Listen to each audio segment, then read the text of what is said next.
আজকে তোমাদের কৃষি বিষয়ের যে জিনিসটা উপস্থাপন করবো তা হচ্ছে প্রথম অধ্যায় চতুর্থ পরিচ্ছেদ এবং আজকে পরিচ্ছেদের পাঠ শিরোনাম হচ্ছে বীজ সংরক্ষণ।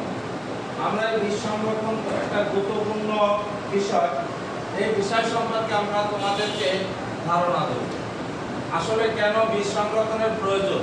কারণ বীজের মাধ্যমে আমাদের ফসল বৃদ্ধি করা হয়। কারণ আমাদের সিজনাল বা সময়কালে, এই সময়কালকে আমাদের যে যে বীজের প্রয়োজন সেই বীজগুলোকে আমাদের বপন করতে হয়। তাহলে বপন করতে হলে আমার বছরে আজকে অঘ্রাণ মাস থেকে আমার বৈশাখ মাস পর্যন্ত যে ধানটা ওঠে এটাকে আমরা সাধারণত ইরিবুলা করে থাকি, আমাদের অঞ্চলে এটাকে ইরিবুলা বলে থাকি। এখন এই কয়দিনে ধান চাষ করব, আবার পুনরায় আগামী বছরেও ধান চাষ করব। তাহলে এই ধানগুলোকে আমার সামনের বছর আবার কি করতে হবে? চাষ করতে। তাহলে চাষ করতে হলে আমাকে উপযুক্ত বীজ প্রয়োজন। আমার কি করতে হবে? উপযুক্ত বীজ প্রয়োজন। তাহলে এই বীজগুলোকে যদি আমি সুন্দরভাবে না রেখে দিই তাহলে এই বীজের একটা নির্দিষ্ট পরিমাণ থাকে। আমরা যেমন ঘুমায় থাকি, তাই না? তাহলে আমাদের শরীরে পর্যাপ্ত পরিমাণের এনার্জি শক্তি আছে, বিধায় আমরা ঘুমায় থাকি এবং ঘুম থেকে আবার উঠি। অনুকূল পরিবেশ পেলে আমরা আবার ঘুম থেকে কি উঠে যাই। তাহলে আমাদের ঘুমানোর সময় কখন? সারাদিন পরিশ্রমের পরে দেহের যখন ক্লান্তি আসে তখন কিনা আমরা ঘুমাইতে যাই, নাকি? তাহলে ঘুমানোর সময় আমাদের ঘুম যখন শরীরের যে চাহিদাটা আছে এই চাহিদাটা যখন আস্তে আস্তে পরিপূর্ণ হয়ে যায়, আমাদের চাহিদা যখন আস্তে আস্তে পরিপূর্ণ হয়ে যায় তখন কিন্তু আমাদের আর ঘুমের চাহিদা থাকে না। তখন আমরা উপযুক্ত সময় বা উপযুক্ত ইনস্ট্রুমেন্ট বা উপকরণ আমাদের কাছে আসে, কিন্তু আমরা ঘুম থেকে উঠে যাই। তাহলে উপযুক্ত সময় কখন? আর ঘুম নেই, এবার সকাল হয়ে যাচ্ছে, তাই তো? এটা হচ্ছে আমাদের নির্ধারিত আমাদের একটা সময়, অনুকূল পরিবেশ। কারণ সকালবেলা আমাদের পরিবেশটা কেমন হবে? ঘুমানোর পরিবেশ না জেগে ওঠার পরিবেশ? কেমন হবে? জেগে ওঠার পরিবেশ। না আমরা ঘুম থেকে উঠি, কিন্তু আমরা যদি ওই ঘুমটা না যথাসময় না উঠি তাহলে আমাদের ওটা কি স্বাভাবিক জীবন না অসুস্থ জীবন ধরে নেব? ওটাকে আমরা কি ধরে নেব? অসুস্থ জীবন ধরে নেব। তার মানে কি আমি সুস্থ না, আমার ঘুমের মধ্যে শরীরে সবসময় ঘুমের চাহিদা থেকে যাচ্ছে, আমি শারীরিকভাবে অসুস্থ। আর যদি ঘুম থেকে টোটালি নাই উঠি তাহলে কি হয়ে গেল? মৃত্যু। আমাদের ঘুম থেকে ওঠা না ওঠা হলো কি? মৃত্যু। আবার কিছু কিছু আছে, যেমন আমরা সাধারণত বলি medical clinical death. Clinical death বলতে কি বোঝা হয়? একটা লোক অজ্ঞান হয়ে পড়ে গেছে, এখন ওই লোকটাকে সরকারি ইউতে যে 72 ঘন্টার একটা আলটিমেটাম নির্ধারিত একটা সময় দেওয়া হয়, 3 দিন। কয় ঘন্টা? 3 দিন। এই 3 দিন সে কি করবে? অজ্ঞান থাকবে, তার সেন্স ফিরবে না। যদি 3 দিনের মধ্যে সেন্স না ফেরে তখন তাকে কি বলা হয়? কোমায় চলে যাওয়া। কোমায় মানে কি? ক্লিনিক্যাল ডেথ, মানে সরকারি হিসাব মতে সে মারা গেছে কিন্তু সে এখনো জীবিত আছে, আর তার 72 ঘন্টার মধ্যে সে না আসলে আর তার সেন্স আর আসার সম্ভাবনা থাকে না। এখন ওই সাপোর্টে, লাইফ সাপোর্টে যে কয়দিন ওইভাবে চলবে সেইভাবে থাকবে। আর যদি ওখানে লাইফ সাপোর্টটা চেঞ্জ করে মানে খুলে ফেলা হয় তাহলে সে সাথে সাথে ডেথ হয়ে যাবে। তা এই সব কিছুই যেমন প্রয়োজন, ঠিক উদ্ভিদ সেও তো একটা জীব, নাকি? উদ্ভিদটা কি জীব, তখন সেও এরকম সুপ্ত অবস্থায় আছে। কোন অবস্থায়? সুপ্ত মানে কি? ঘুমানো অবস্থায়। কোন অবস্থায়? ঘুমানো অবস্থায়। 1 বছর কাল তাকে ঘুমায় থাকতে হবে। কয় বছর? 1 বছর কাল তাকে ঘুমায় থাকতে হবে। তাহলে ঘুমানোর জন্য তাকে আমার উপযুক্ত পরিবেশ দিতে হবে না? এখন যদি এই বীজ সংরক্ষণের কথা বলে আমি যদি এখন ওই বীজটাকে রোদের মধ্যে রেখে দিই তাহলে কি ওর উপযুক্ত পরিবেশ হবে? কেন হবে না?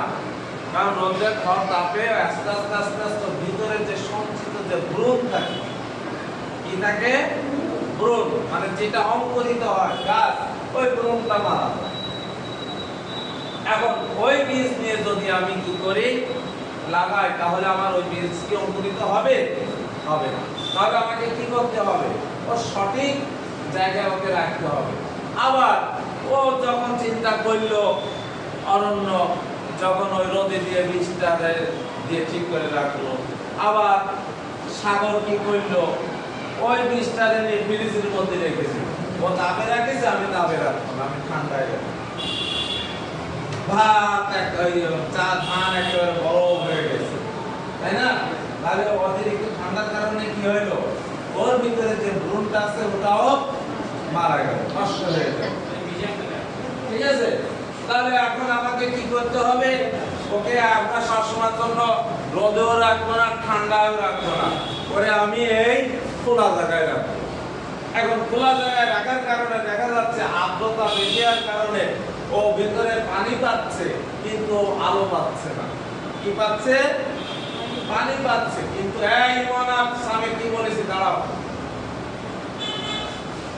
আমি যে কথাটাই মাত্র বললাম, কি কথা বলেছি? পানিও পাচ্ছে না, আলো পাচ্ছে না। এই উঠিয়ে দিকে এখানে বল।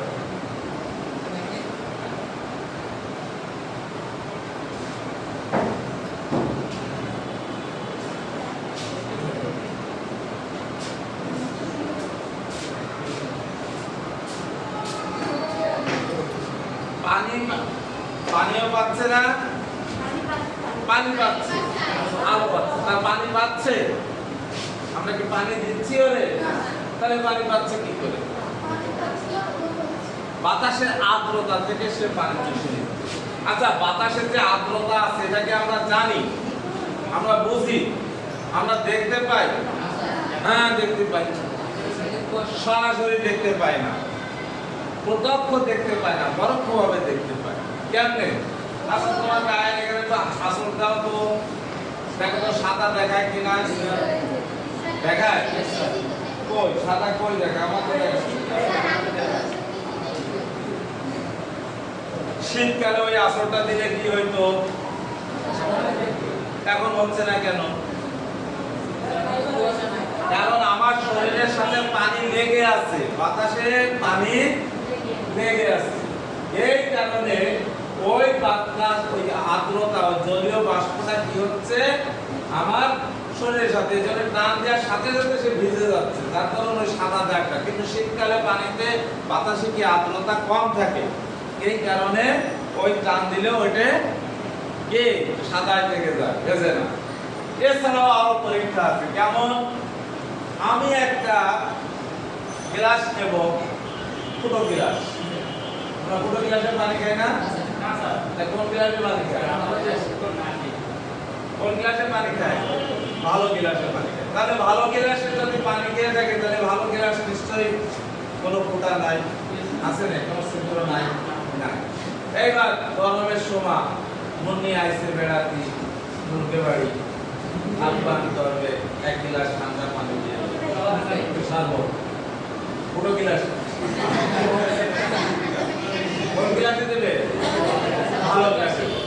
কিছুক্ষণ পরে দেখা যাচ্ছে যে ওই গ্লাসের ফুটো দিয়ে পানি বেরোচ্ছে, সারা জায়গাতে পানি বেরোচ্ছে, তাই না? তাহলে কেউ ভালো গ্লাস দিল? দিল? তাহলে ওই পানি আসলো কোথা থেকে? এই তোমরা বলতে পারছো, ওই পানিটা আসলো কোথা থেকে? বাতাসের যে জলীয় বাষ্পটা ঘুরে বেড়াচ্ছে, উড়ে বেড়াচ্ছে, ওই ঠান্ডায় লাগলে কি হয়ে যাচ্ছে? জমে যাচ্ছে। ওটা বাষ্পীয় অবস্থায় আছে। কোন অবস্থায়? বাষ্পীয় অবস্থায়। যার দরুন ওটা লাগলে কি হচ্ছে? ওর সাথে যে ঠান্ডা হয়ে যাচ্ছে, ঠান্ডা হয়ে কি সে রূপ ধারণ করছে? কি পানির কয়টা অবস্থা?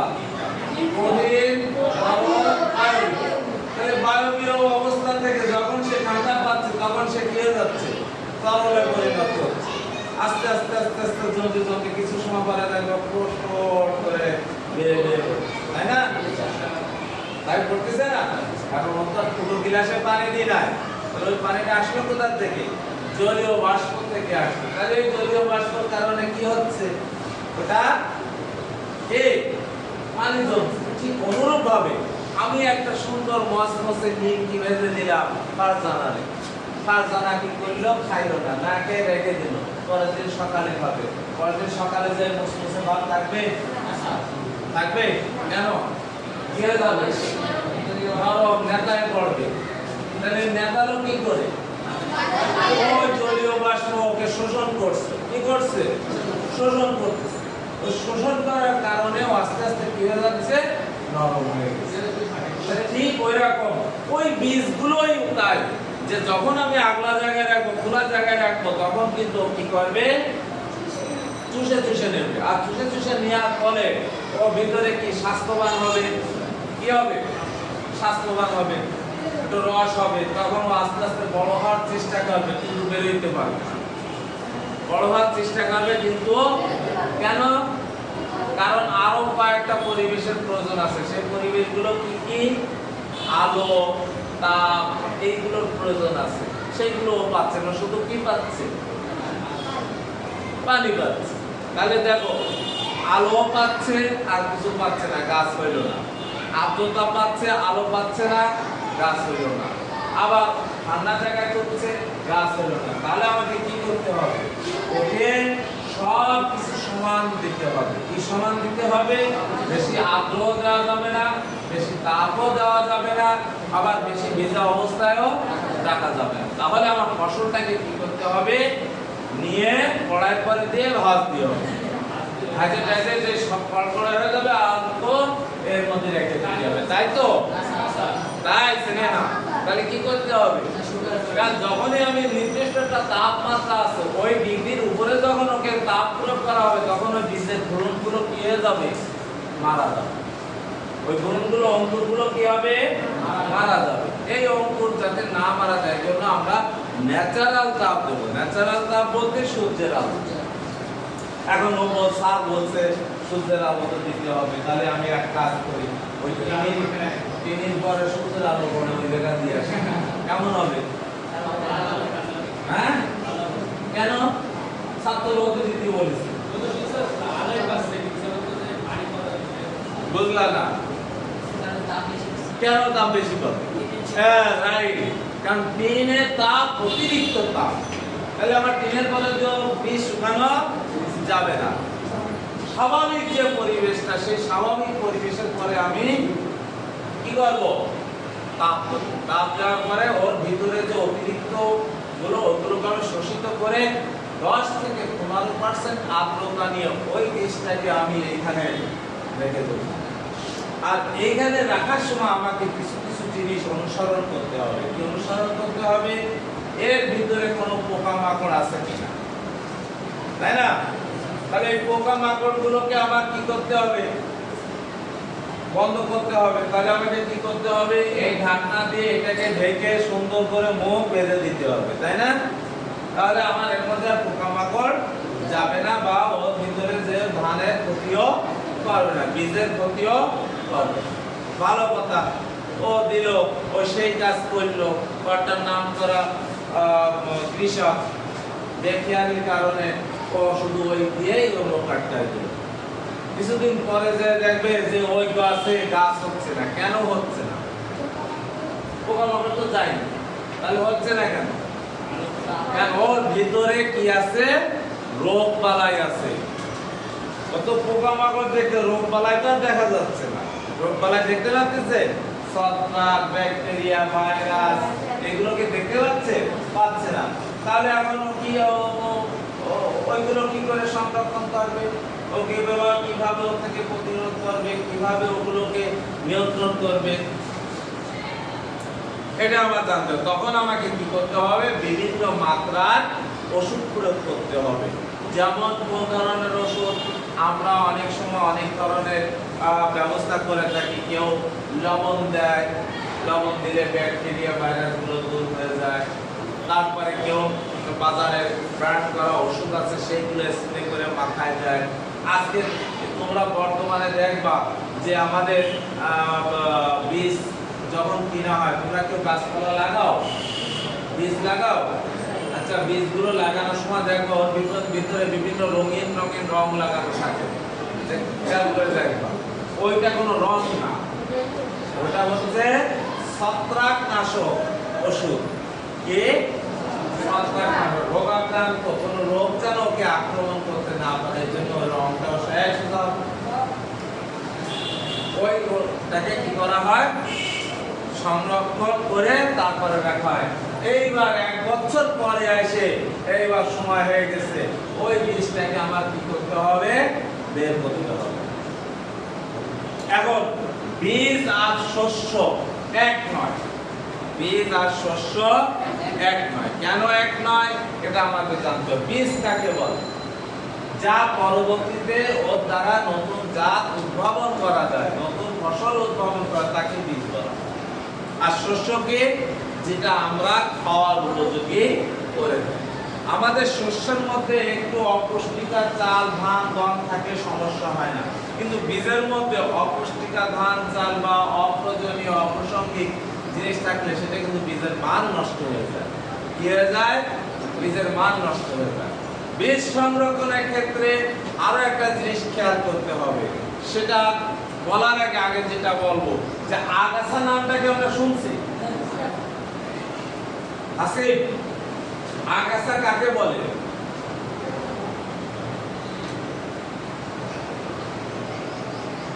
ইমন, আগাছা কাকে বলে? জোরে। ময়লা থাকে, গাছে ময়লা থাকে। আমি এমন কোন গাছ দেখেছি ওই গাছে ময়লা থাকে? সব গাছই হচ্ছে সতেজ। আগাছা কাকে বলে?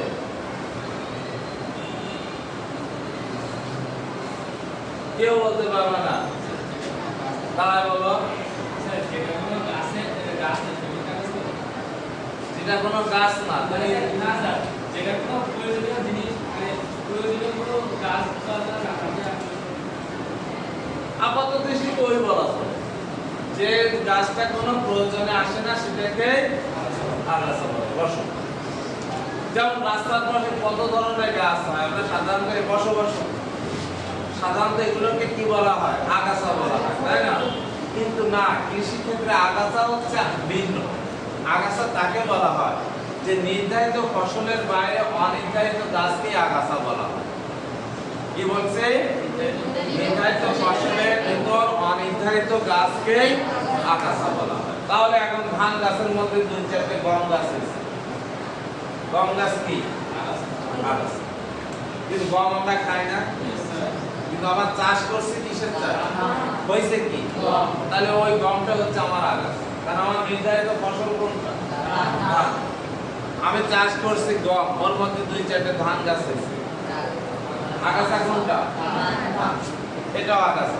সাধারণ দৃষ্টিতে আমরা বুঝি যে ফসলের মধ্যে অন্যান্য গাছগুলোকে, যেমন বন, তারপরে ঘাস, তারপরে ওই লতানো গাছ, এগুলোকে আমরা সাধারণত আগাছা হিসেবে জানি, তাই না? ওগুলো আগাছা। তাহলে এই আগাছাটা আমাদের কি করতে হবে? ঠিক রাখতে হবে। তা বীজ সংরক্ষণের ক্ষেত্রে আমার ওই জিনিসটা ফলো করতে হবে যে আমি এই বীজের মধ্যে কোনো গমের বীজ আছে কিনা, এই মধ্যে কোনো গমের বীজ আছে কি? 1 2 নাম্বার, আমি যখন বীজ সংরক্ষণ করব তখন ওইখানে বিভিন্ন ধরনের ঘাস হয়, শ্যামা গাছ হয়, তারপরে হচ্ছে তোমার শিয়ালমুদ্রা হয়, তারপরে তোমার অনেক ধরনের গাছ আছে, কাঠ চাপড়া হয়। এই সমস্ত ঘাসের ফুল থেকে বীজ ছড়ায় যায়, বাতাসে এই বীজগুলো ছড়ায় যায়। তাহলে ওই গাছগুলো, ওই বীজগুলো যদি ধানের সাথে, ধান বীজের সাথে মিশ্রণ থাকে, আমি কি তখন বাছাই করতে পারবো? পারবো না। যাই হোক, তোমরা আগামী দিন এগুলো ভালো করে পড়ে আসবা। তোমাদের ধন্যবাদ জানিয়ে